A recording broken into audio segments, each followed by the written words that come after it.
So by default, the background that you have in Google Vids is white, as you can see right here.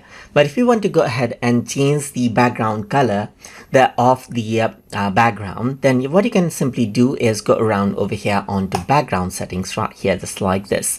Then over here, you can see that you can simply select a color that you want right here. And that is what you have, as you can see right here. You can go ahead and then select out a background color.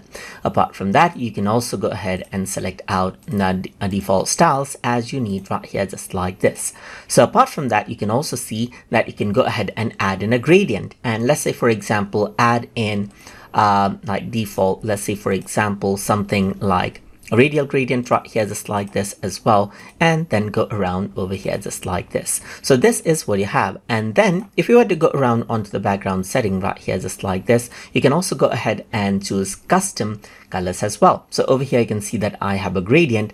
I can go ahead and select out, let's say, for example, type of gradient like linear or a rounded rectangle,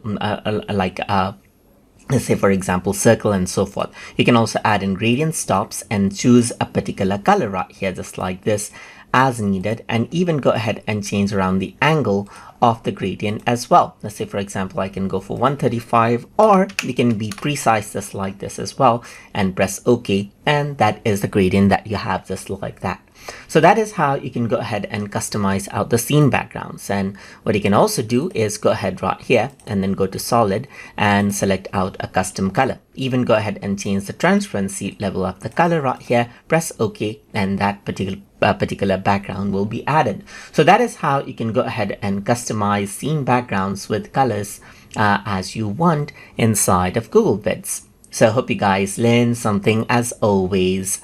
And as always, please like, comment, share, and subscribe.